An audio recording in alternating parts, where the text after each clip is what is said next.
Assalamualaikum warahmatullahi wabarakatuh. Pada video kali ini kita akan membahas tentang inspirasi Islam, motivasi Islam, yaitunya tentang jangan putus asa dari rahmat Allah. Kali ini kita bercerita tentang seorang pemuda yang melakukan dosa besar lalu diterima taubatnya oleh Allah Subhanahu wa taala.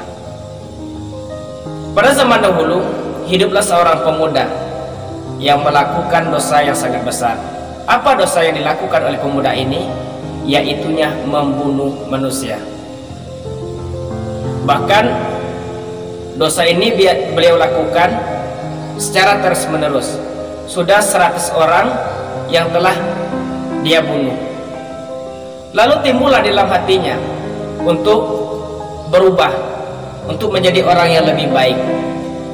Maka dia mencari orang yang bisa membimbing dirinya untuk menjadi lebih baik.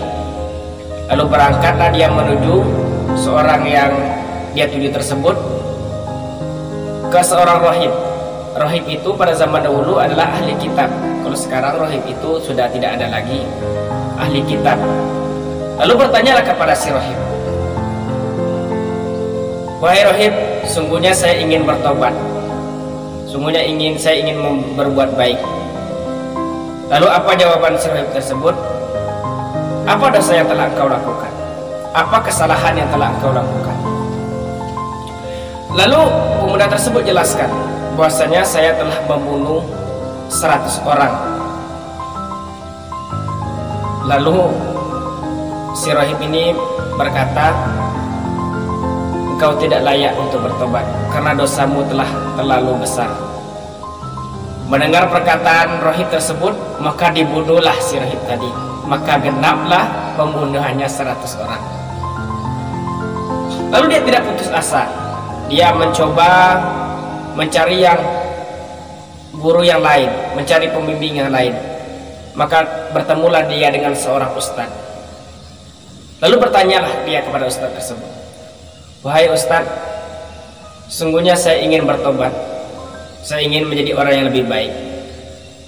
Lalu sang ustadz tadi bertanya, "Apa kesalahan yang telah engkau lakukan?"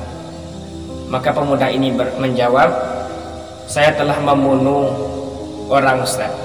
Sudah 100 orang yang sudah saya bunuh. Apakah masih bisa saya diterima? Apakah masih bisa tobat saya diterima?" Apa jawaban dari ustadz yang bijak ini?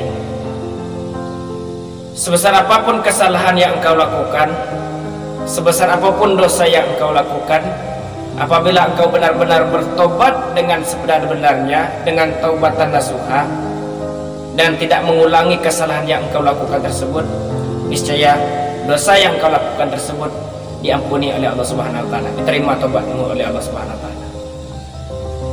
Maka mendengar perkataan dari ustadz ini, pemuda tersebut semakin semangat,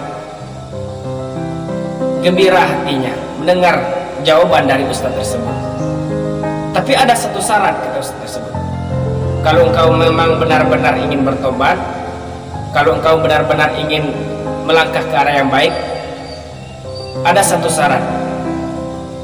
Tinggalkan kampung yang engkau huni sekarang, pindahlah ke kampung yang lebih baik atau daerah yang lebih baik.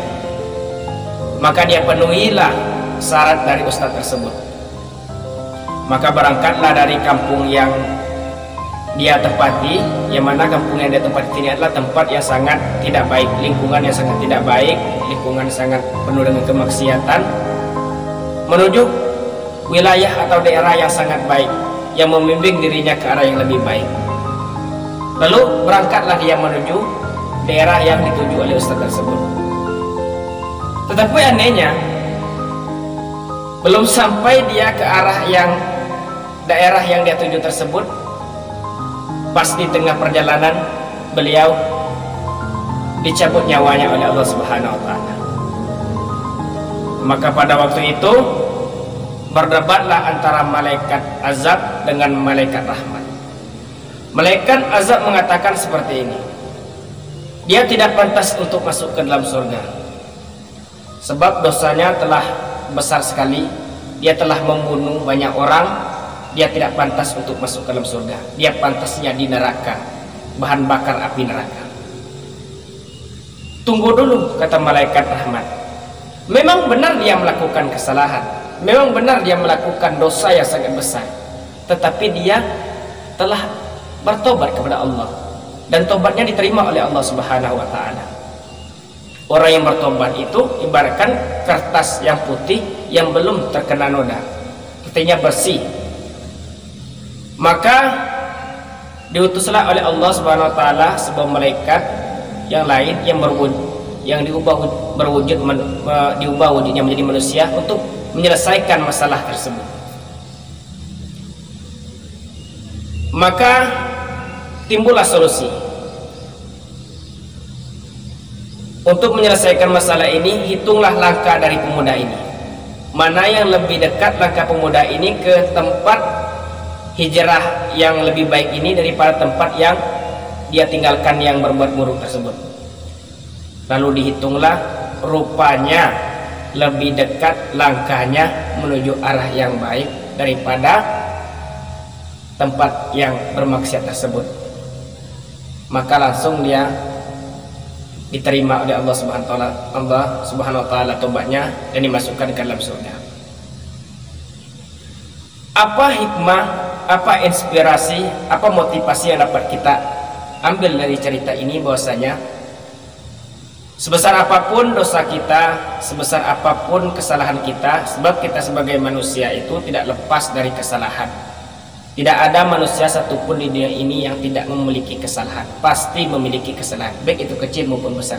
Kecuali baginda Nabi Muhammad SAW memang dijaga oleh Allah Subhanahu wa taala. Kalau kita sebagai manusia biasa ini tidak lepas dari kesalahan. Sebesar apapun kesalahan yang kita lakukan, jangan pernah putus dari rahmat Allah, jangan pernah putus dari pengampunan Allah Subhanahu wa taala. Selagi kita ingin berubah ke arah yang baik dengan niat yang tulus, dengan benar berubah ke arah yang karena Allah Subhanahu wa taala, niscaya Allah akan terima taubat kita tersebut. Insya Allah Allah akan terima taubat kita tersebut. Maka jangan pernah putus asa dari rahmat Allah, karena Allah itu Maha Pengampun lagi Maha Penyayang. Dan juga kita sebagai manusia, jika ada saudara-saudara kita atau teman-teman kita melakukan suatu kesalahan, kita sebagai saudara, kita sebagai teman, kita tidak boleh menghakimi dia terlebih dahulu. Misalnya kita katakan, oh dia maksiat, dia preman besar, dia nakal dan lain sebagainya, dia tidak pantas untuk masuk ke dalam surga. Itu bukan masalah, surga itu bukan urusan kita. Masalah surga itu adalah urusan Allah Subhanahu wa taala. Kita hanya diperintahkan untuk mengajak dengan cara yang baik, bukan cara yang tidak baik.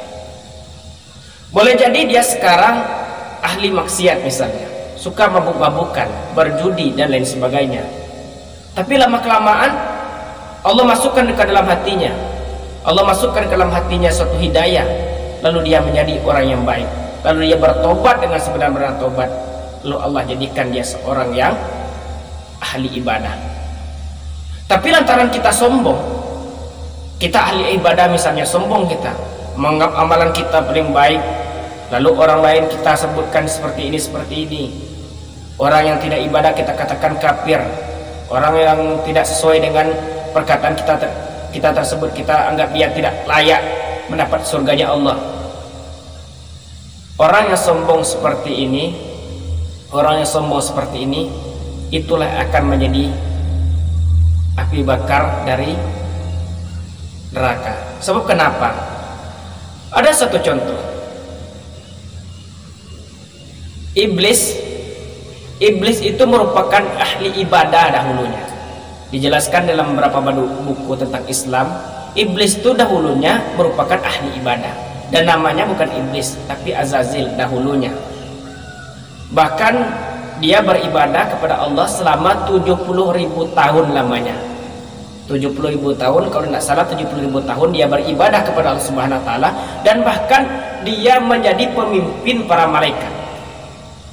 Bayangkan, pemimpin para malaikat. Darinya ahli ibadah, lalu dia dicampakkan oleh Allah Subhanahu wa taala ke dunia dan menjadi ahli neraka. Apa sebabnya? Yaitu sombong. Karena sombong.